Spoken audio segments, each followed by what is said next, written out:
Colette Soler, Finales de análisis. Fines de análisis, historia y teoría, segunda conferencia. Esta noche voy a hablarles del fin de la neurosis. Evidentemente parto de la idea del fin del análisis del neurótico, pero para responder a la pregunta por el fin del análisis del neurótico, hay que plantearse primero la pregunta por el fin de la neurosis en el sentido de la finalidad, en el sentido que desde el comienzo, mucho antes que Lacan, Freud consideró que la neurosis tenía una meta, o al menos un beneficio que valía como meta. La neurosis es así una enfermedad teleológica. Habrá que situar entonces de entrada los fines de la neurosis para responder a la pregunta por el fin al que uno apunta en el análisis del neurótico. Uno puede divertirse diciendo que el analizante es un mutante. Por poco que haya acto, se espera del psicoanálisis una metamorfosis. Este es un término muy fuerte que Lacan emplea, sin embargo, para designar lo que pasa en un psicoanálisis. La pregunta que retomo entonces hoy es una pregunta clínica que formulé ayer. ¿Cuál es la diferencia entre el sujeto a la entrada y a la salida? Es una pregunta que se hace el mismo analizante bajo una forma muy kantiana. ¿Qué puedo esperar? Él no se pregunta, ¿qué debo hacer? Lo que tiene que hacer, el analizante no se lo pregunta porque lo sabe, tiene que hablar. Por el contrario, su pregunta es, ¿qué puedo esperar? Y Lacan señalaba en uno de sus textos, en la dirección de la cura, esta frase que cito: es un hecho, decía, que nosotros no recusamos prometer la felicidad. Es una frase sorprendente de parte de Lacan.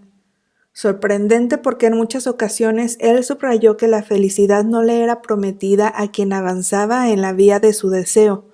Sorprendente también porque cualquier analista tiene al menos la prudencia de no hacer una promesa semejante, al menos es lo que yo creo. Hay incluso analistas que han formulado consignas inversas, sobre todo no prometer nada. Lo que hace que uno pueda decir de todos modos que el analista promete es que el analista espera y que se le promete implícitamente en tanto el analista acepta su demanda. Incluso si uno le advierte de no esperar demasiado, hay una promesa implícita al comienzo del análisis. Por otra parte, sucede a veces que un analizante se presenta no esperando nada. Es raro, pero pasa. La promesa no está allí menos implícita. Puede que incluso esté más presente, en tanto que uno lo acepta a pesar de todo. Ahora bien, es cierto que está la cuestión de saber si el psicoanálisis hace falsas promesas. Dicho de otro modo, hay una palabra que Lacan ha utilizado y que puedo retomar aquí. Hay una pregunta sobre la impostura eventual en el psicoanálisis. Entonces, en la literatura psicoanalítica tenemos una clínica de entrada en análisis que es esencialmente una clínica del síntoma y de su captura en la transferencia. Esta clínica comenzó muy temprano con los casos de Freud, sobre todo Dora, el hombre de las ratas, el hombre de los lobos. Juanito está un poco aparte. Es notable que no tengamos una clínica de la salida, en todo caso no una clínica desarrollada de la salida del análisis. Entiendo por clínica desarrollada lo que sería una presentación de casos, es decir, particular, de sujetos terminando. No tenemos eso en la literatura analítica, por otra parte es quizás una carencia que no puede ser suprimida. ¿Qué es lo que tenemos concerniente a lo que sería una clínica de la salida? Tenemos lo que llamaría idealizaciones.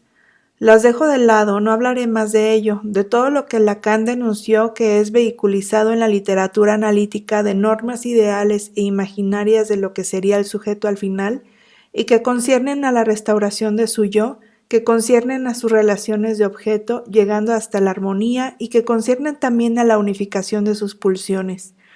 Todo esto decimos que son idealizaciones, dejémosla. Por otra parte, uno encuentra en ciertos autores, por ejemplo en Ballini, algunos bosquejos para evocar la curación de un paciente.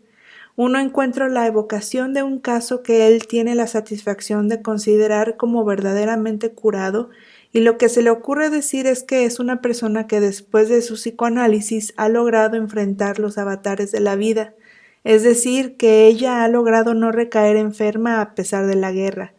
a pesar de las desgracias, a pesar de todo lo que puede pasar en una vida.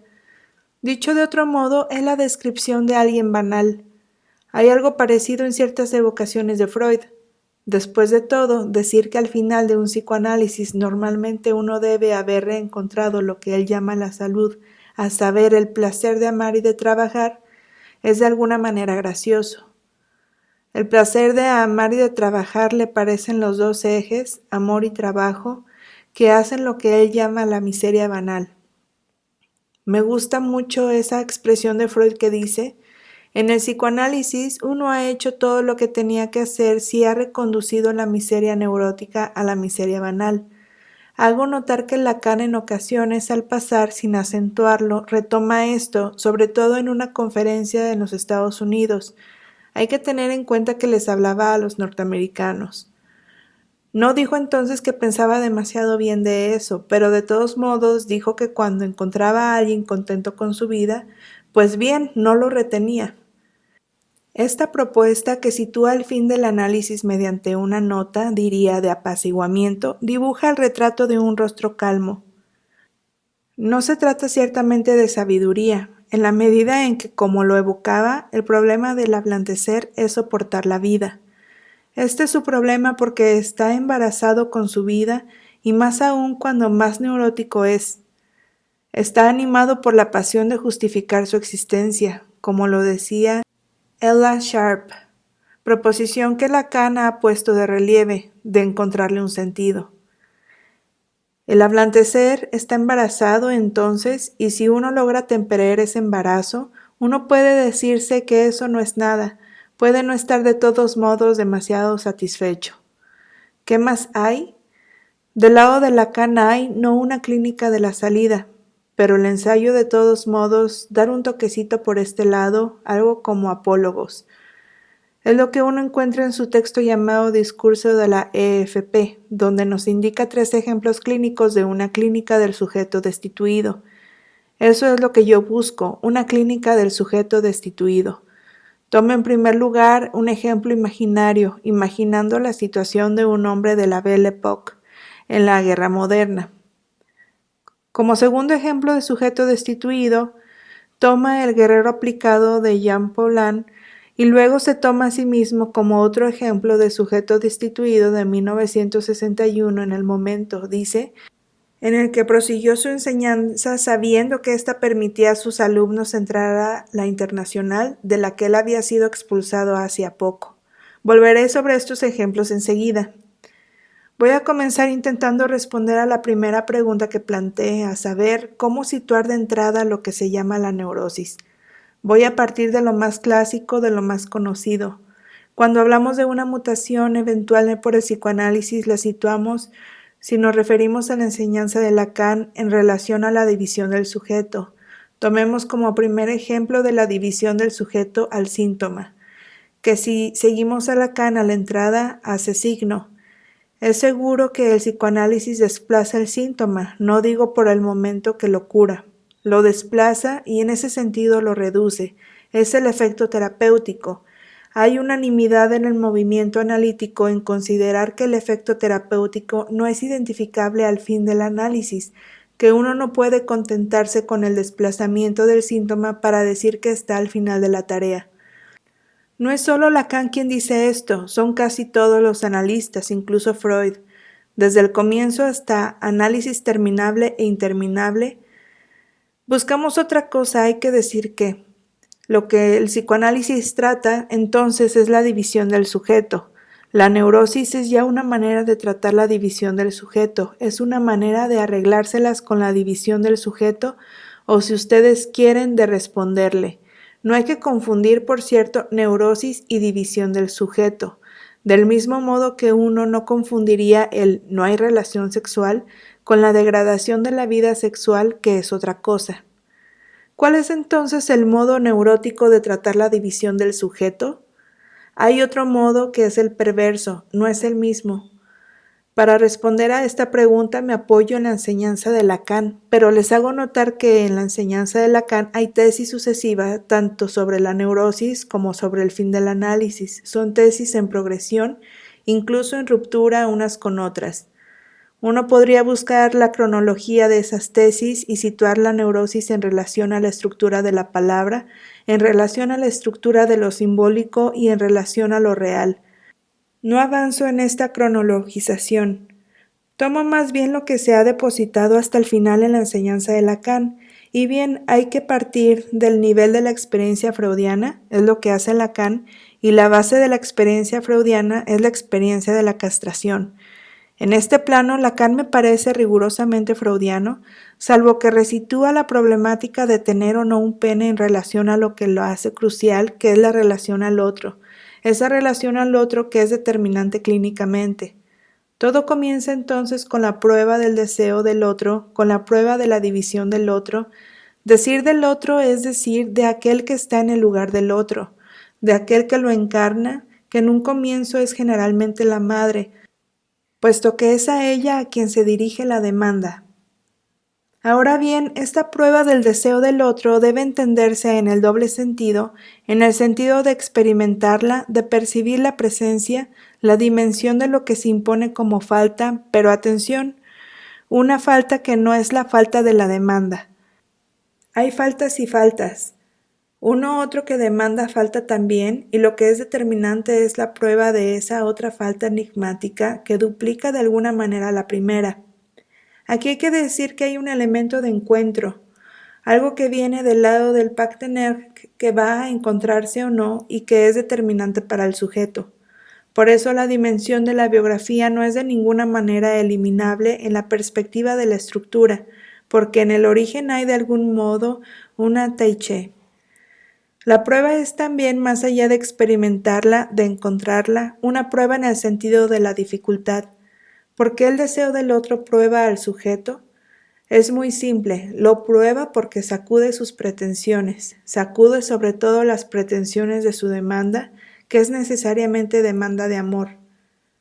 Ahora bien, el falo es un significante que inscribe la diferencia de estas dos faltas, falta de la demanda y falta del deseo, que inscribe que la falta en ser no es reductible por la demanda, así sea de amor o de goce. La falta en ser se metonimiza necesariamente sin cesar en el deseo. En relación a esto, ¿cuál es el anhelo neurótico?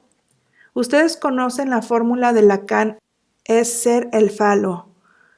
Es un anhelo imposible en el anhelo de reducir justamente la separación de la demanda y del deseo, mientras que el significante fálico inscribe esta diferencia, inscribe la imposibilidad de reducir esta diferencia. Es por eso que Lacan dice que el sujeto debe descubrir que no es el falo. Ese es el término que se encuentra al final de la dirección de la cura. Descubrir, subrayo este término, no es del orden de aceptarlo o de rechazarlo, no es una operación que depende del asentamiento acordado o no. Es descubrir algo que está ahí de todos modos. ¿Dónde se hace este descubrimiento y cuándo? Uno puede ubicarlo en lo que ciertos autores consideran una génesis psicológica. No hay génesis psicológica, lo que se describe como génesis psicológica no es sino la prueba de la estructura. La estructura evocada aquí es la que se describe es la prueba de la estructura que se hace en una secuencia temporal. Eso es lo que da la idea de la génesis. Este descubrimiento se hace en el primer tiempo de la infancia, donde se trata de darse cuenta de lo que es el otro que está delante, pero el descubrimiento en cuestión también se hace en el análisis, y en ambos casos, así se haga en la aurora de la neurosis infantil o en el análisis, este descubrimiento de que él no es el falo encuentra sus condiciones en el otro. Hace falta que algo responda en el otro, y si no responde hablaremos, es lo que hace Lacan, de incompetencia del analista. Si el analizante no encuentra la garantía que es en el registro del deseo, el deseo del analista, hay incompetencia. Ven ustedes que no se trata en los términos de Lacan de una incompetencia técnica. Uno puede trasladar todo esto a la madre.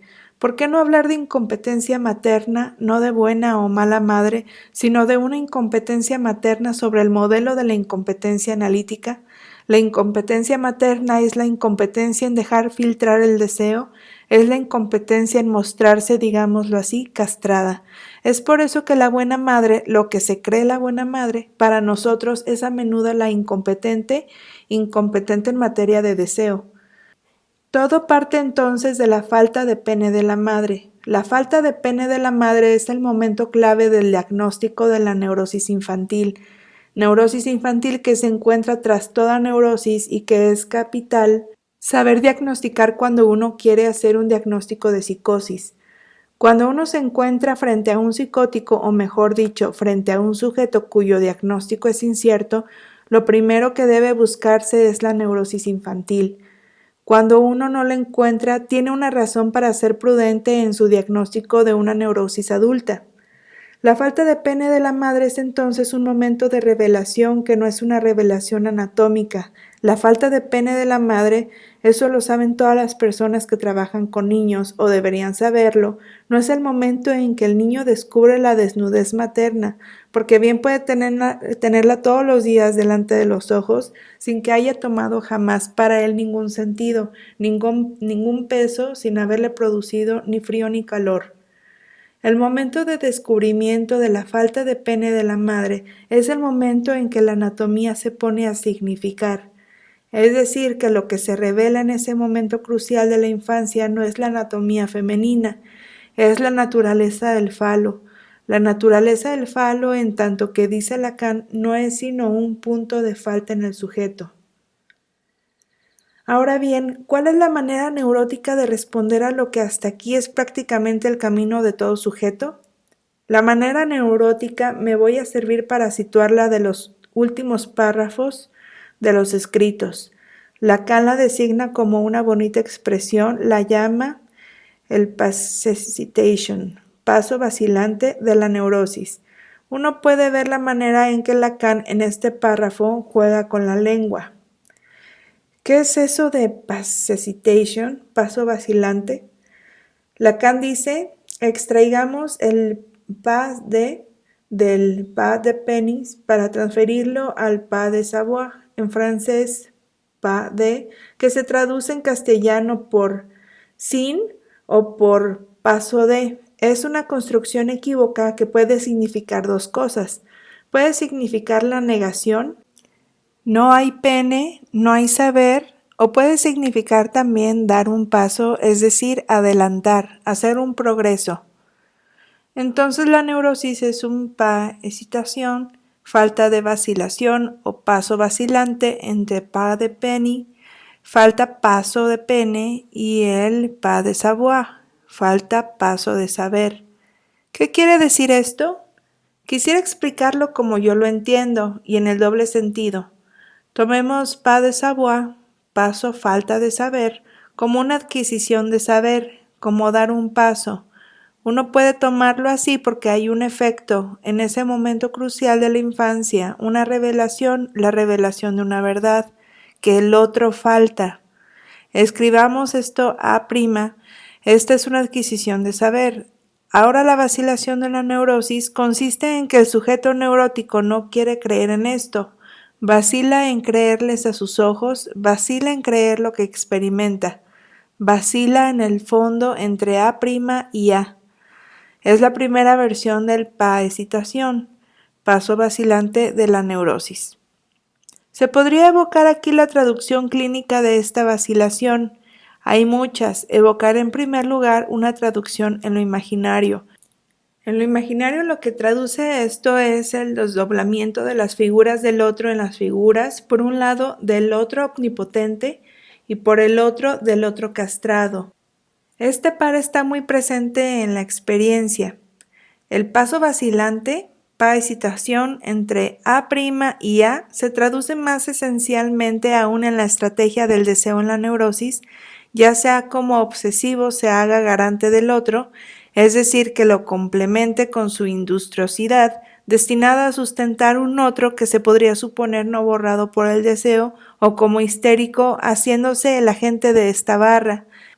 Es decir, que el sujeto histérico intenta asegurarse contra el A no barrado. La segunda versión, jugando con el equívoco de paz, hesitación, es muy distinta. Si uno toma el pas de savoir como falta, paso de saber, es cierto que el falo como significante instruye al sujeto sobre la falta del otro. Este es un saber, pero que no dice nada sobre el goce del otro. No responde a la pregunta de qué quiere el otro. La segunda versión de paz de citación de la neurosis es entonces una vacilación sobre el saber del otro. Hay entonces una doble vacilación y creo que ello desemboca en las dos vertientes de la neurosis. Diría que la neurosis es por una parte una enfermedad de la demanda y por otra una enfermedad del saber. En ambos casos enfrenta la división del sujeto y lo oblitera. ¿Con qué? Usando al otro. La división del sujeto implica, en primer lugar, la falta en ser y, en segundo, lo que Lacan distingue de la falta en ser y que llama, en posición del inconsciente, la opacidad del ser. La opacidad del ser es, como la falta en ser, una falta, pero es una falta que se sitúa en el plano del saber, que remite a una ignorancia de lo que él es. No es lo mismo que carecer de ser. La falta en ser llama a un complemento, la opacidad del ser llama a un saber. La neurosis, entonces, es una enfermedad de la demanda porque trata la falta en ser por la demanda de amor, al menos lo intenta. El neurótico pretende un cogito imposible, saber que Lacan ha utilizado mucho el cogito cartesiano, sobre todo para situar al sujeto. El cogito imposible de la neurosis, su cogito falaz, se podría decir así: soy amado, entonces soy, pero precisamente el falo objeta ese cogito. Digo que la neurosis es también una enfermedad del saber porque trata la opacidad del ser mediante la pregunta. Esta enfermedad del saber, uno puede formularla también así: es una enfermedad de la pregunta. La pregunta es una forma de demanda, pero dirigida al saber. Esta enfermedad de la pregunta se puede formular muy simplemente. Es el ¿qué soy yo? Del sujeto neurótico.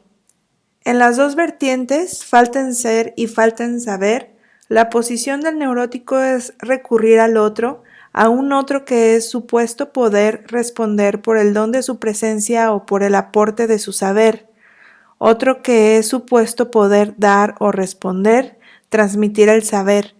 Hay que decir que esta enfermedad de la pregunta tiene traducciones clínicas a nivel de los fenómenos. Hago un paréntesis.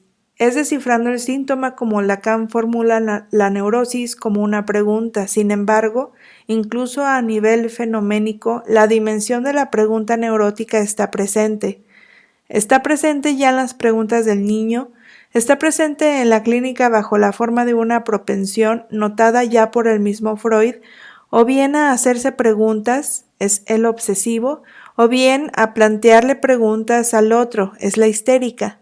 Por otra parte, hay que notar que en lo que uno podría llamar la psicología del neurótico, el neurótico está muy orgulloso de hacerse preguntas. Está tan orgulloso que considera que quienes no se las plantean son imbéciles. Hay una tendencia a considerar que es una virtud hacerse preguntas. Se podría considerar, la enseñanza de Lacan nos invita a ello, que mayor virtud es responderlas, cosa que no siempre es más fácil. Freud ya había notado el gusto de los neuróticos por las preguntas sin solución. Ellas tienen la ventaja de permitirles interrogarse durante toda la vida. La pregunta supone un reparto a nivel del saber. Supone por un lado un sujeto que no sabe, pero por el otro un otro que sabe. El neurótico se propone como no sabiendo lo que quiere, lo que ama, lo que es, lo que tiene, qué hacer, etc. Toda esta clínica de la indecisión fundamental hace que lo que le falta al neurótico sea un analista, le viene como anillo al dedo, porque su posición natural es tratar su división por medio de un otro supuesto al saber. Fíjense que por otra parte, aquí se podrían hacer ciertas consideraciones sobre el otro mentiroso, porque ¿de dónde viene esta idea de que el otro miente? Pueden haber razones biográficas que sostengan esto, pero fundamentalmente la idea de que el otro miente creo que viene de que se le supone el saber y que uno constata que no le difunde. A ello se debe la idea de que lo encubre, que lo esconde.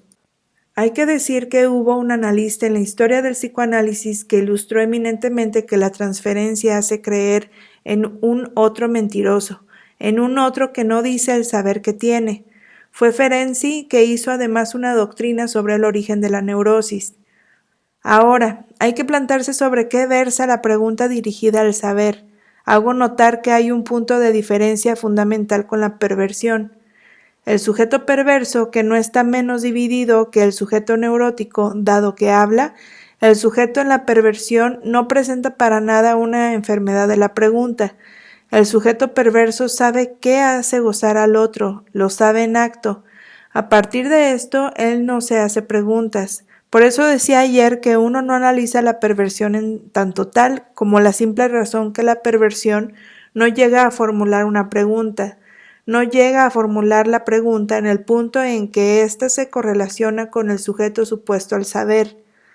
Entonces, ¿sobre qué versa la pregunta? Uno puede decir que es la pregunta por el ser, pero lo que hay que ver es que la pregunta por el ser está estrictamente correlacionada con la pregunta por el goce. No desarrollo este punto, lo tomo como cual. En todo caso, esto se ve claramente en las fórmulas que Lacan da del ¿qué soy? ¿Qué soy, hombre o mujer? Es la pregunta sobre el ser sexuado. ¿Qué soy en mi erección como ser viviente? Dice Lacan. Quisiera hacer aquí algunas consideraciones sobre el trauma. El trauma es el trauma sexual. Lo sexual es lo traumático en tanto tal y lo es doblemente. Lo traumático en la sexualidad es, en primer lugar, lo que Lacan llama el saber de lo sexual. El saber de lo sexual es traumático porque confronta al sujeto con su división. Es traumático porque no inscribe la relación sexual. Dicho de otro modo, el nombre de ese trauma es castración. El significante del saber sexual traumático es el falo. El falo que inscribe un goce que es compatible con el otro, que se inscribe en el otro, es la primera vertiente por la cual lo sexual es traumático. Pero también es traumático porque hay una parte del goce que no se inscribe en ningún saber, que es un exceso respecto de todo saber. Después de todo, Freud ya lo intuyó cuando nos habla del exceso de placer original en la obsesión y del exceso de displacer original en la histeria. Esto no es para nada lo mismo que la dimensión de la castración, es la idea de una relación con un goce que está allí. Entonces, para dar la dimensión que evoco aquí, trauma debe escribirse cometiendo una falta de ortografía. En francés hay que escribirlo traumatisme, exceso de goce. El trauma es encontrar un goce que es un exceso en relación al saber. La cuestión es cómo tratar ese goce traumático, ese goce inasimilable en las redes de lo simbólico. Tenemos el ejemplo de Juanito. Juanito no es un ejemplo de trauma en el sentido de exceso. O sí, pero uno allí ve mejor el trauma ligado al saber de lo sexual. ¿Qué se ve allí? Uno ve en primer lugar que sus erecciones le son, como dice Lacan, hétero. No es el autoretismo, es el hétero. Sus erecciones traumáticas le son a Juanito profundamente extrañas. Eso es lo que le choca. Eso que él no sabe ni qué ni de dónde viene. ¿Cómo trata él esto? Lo trata en su trocito de análisis primeramente mediante lo simbólico, construyendo la ficción del casamiento con la madre y enviando al padre con la abuela. Lo trata también mediante lo imaginario, Lacan lo destaca, haciendo que su hermana sostenga el pene. Sostenerlo a través de un semejante es una manera de desembarazarse, es una manera de sacarse el lastre, no es lo mismo que simbolizarlo. Por un lado él lo simboliza, por el otro, como sigue siendo embarazoso, se quita el lastre. Es por eso, por otra parte, que uno no puede considerar que esté curado. La manera de tratar este trauma es, evidentemente, esa ficción que es el fantasma. Ficción es un término que Lacan toma prestado de Bentham. Ustedes lo verán cuando tengan en sus manos la traducción del Seminario de la Ética, ya que es allí donde hace referencia a Bentham, cuyo nombre permanece en la historia por haber desarrollado lo que se llama una teoría utilitarista de los bienes. Es alguien que tuvo la idea de responder a la pregunta de qué es bueno para el hombre, planteado que es aquello que tiene un valor de uso. Puede parecer un poco chato como doctrina, y lo sería si Lacan no hubiese delimitado en Bentham una teoría de las ficciones en la que reconoce de inmediato una teoría de las significantes. Teoría de las ficciones que hace que en el fondo esos valores de uso en Bentham estén completamente capturados en la elaboración ficticia de lo simbólico. Es necesario hacer una corrección. Ficción no quiere decir ficticio. Ficción debe ser tomado más bien en el sentido del forjar de algo que es fabricado. El recurso del sujeto frente al trauma, frente a su exceso, es forjar una ficción que permite dar cuenta de ese exceso, de pensarlo, de integrarlo en el gran vientre del otro simbólico. Sabemos la vertiente de que toma la ficción en la neurosis. Toma a menudo la vertiente masoquista. Esto impactó a Freud, lo interrogó, lo sorprendió. El fantasma masoquista del neurótico es una ficción sobre un otro que quiere gozar del sujeto, un otro del cual tiene que defenderse. Sin embargo, este es un recurso frente al trauma, es una cobertura del trauma. Que el sujeto pueda defenderse de un otro que se supone goza no impide que la ficción que construye de un otro que se supone goza sea una forma de digerir el trauma. Lo que corresponde a ese otro que se supone goza es lo que llamaré el otro a medida de los ensueños del sujeto. El otro a medida es el otro al alcance de su mano, el otro que le daría placer, que aportaría el complemento de amor, de ser o de goce que él puede esperar. Hay toda una literatura que vive de esto, que vive de la fabricación de un otro a medida para el sujeto. Lo sorprendente es que se trata sobre todo de una literatura para las mujeres. Son las mujeres las que leen esa literatura que es la novela rosa. Debe haber una razón para esto sobre la que habría que reflexionar. Vuelvo entonces a lo que quería decir. La neurosis es una religión del otro. Hace existir al otro, así se lo crea malo o se aspire a que sea la medida, en ambos casos se cree en él.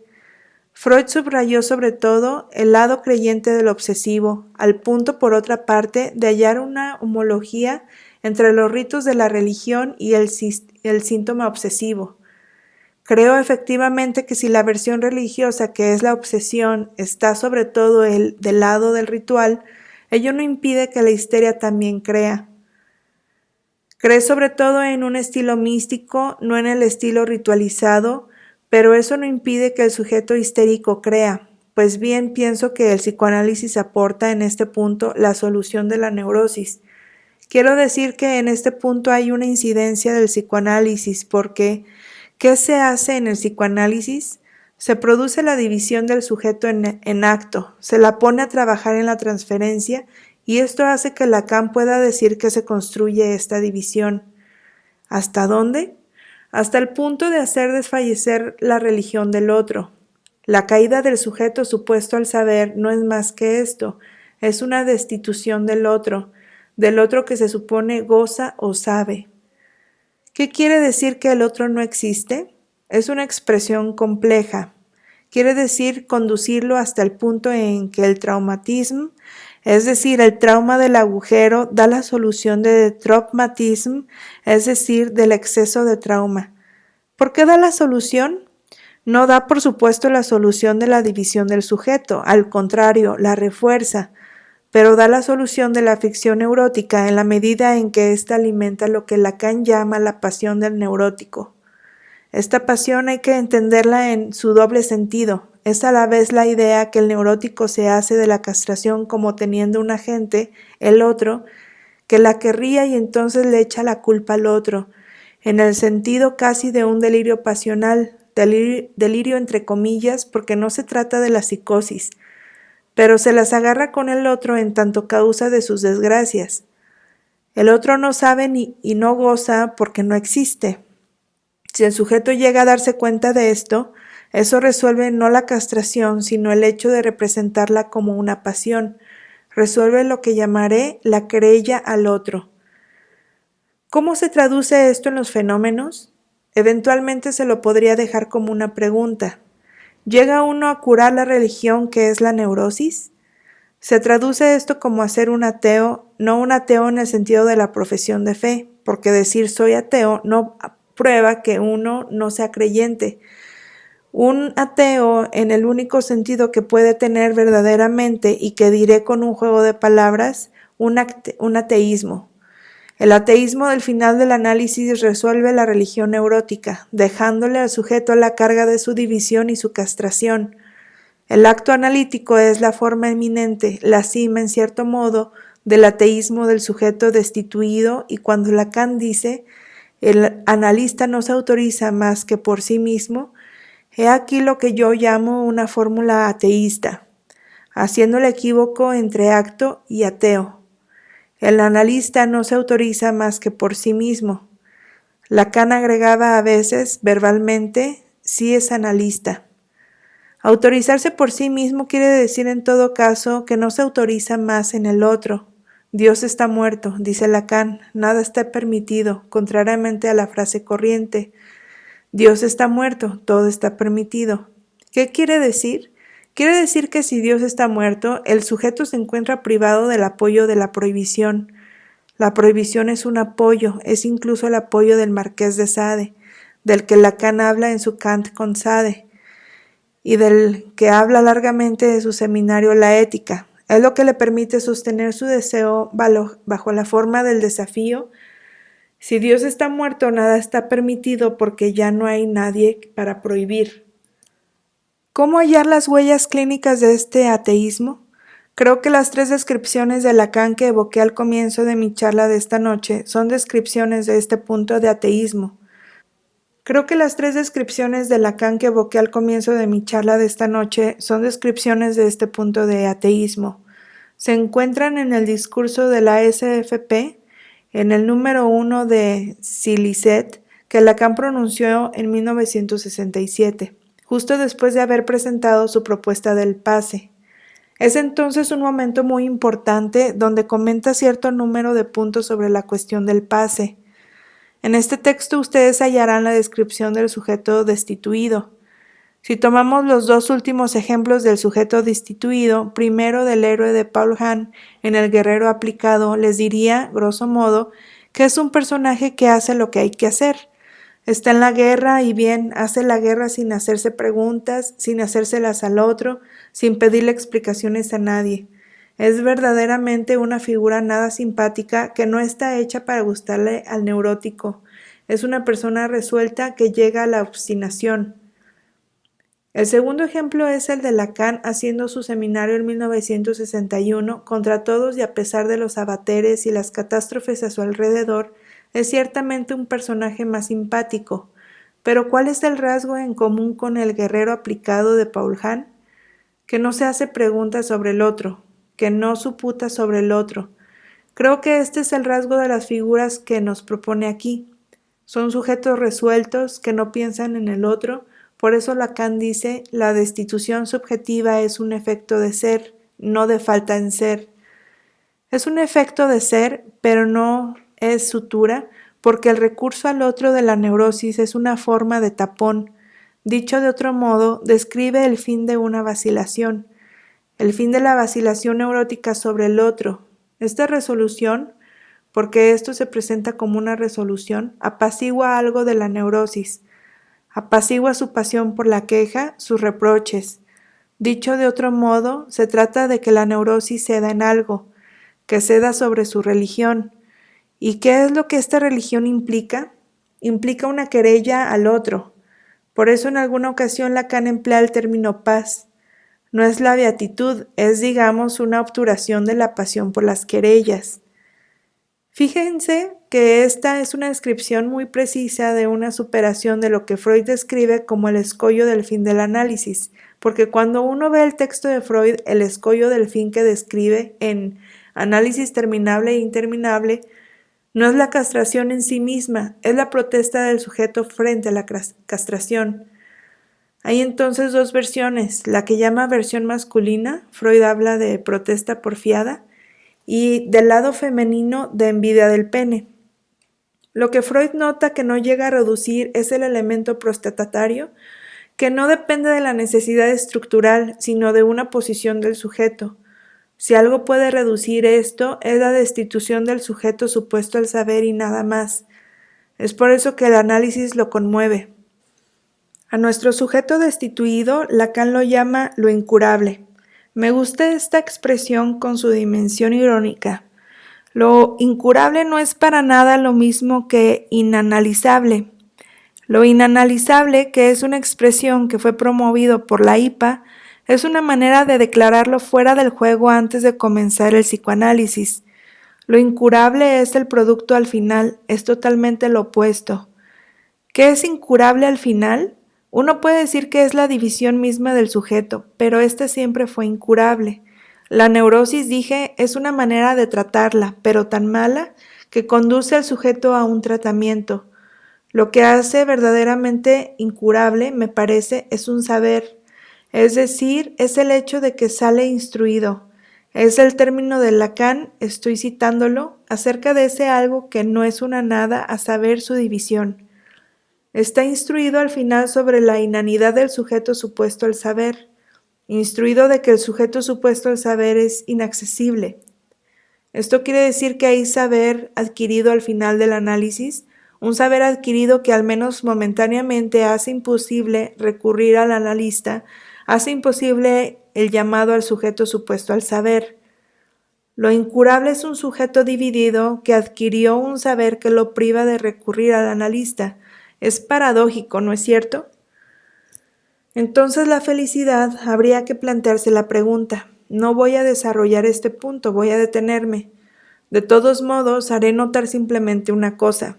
¿Cuál es la salida del ello al final? Esta expresión, la salida del ello, Lacan la plantea en los escritos. Pues bien, ¿qué deviene para un sujeto la parte de goce que no ha sido elaborada en el saber inconsciente? Lo imposible de decir de este goce, ¿qué deviene? Hay que decir si el otro no existe, la cosa existe, y eso conduce a Lacan a poder decir que el goce considerado perverso está perfectamente permitido. ¿Qué quiere decir permitido? No hay que tomarlo en el sentido de permiso. Quiere decir que no es imposible. El goce de la relación sexual, prohibida a la madre, no está permitido, porque es imposible debido a la falta de la mujer que haría posible inscribir la relación sexual. El goce perfecto no es imposible, a condición para cada uno de hacerse una conducta como dice Lacan. Eso quiere decir que el análisis lacaniano no prescribe nada en lo concerniente a la realización sexual. No prescribe, por supuesto, la genitalidad. ¿Por qué? No porque no se la encuentre. El logro genital también existe, pero no puede prescribirse porque depende justamente del encuentro, de la tiché. En cuanto al goce perverso, ¿en nombre de qué se lo prohibiría, dado que falta un otro que plantearía su imposibilidad? Entonces, sobre este punto, uno puede decir que no hay ninguna prescripción lacaniana. Los dejo sacar algunas conclusiones prácticas antes de pasar a la discusión.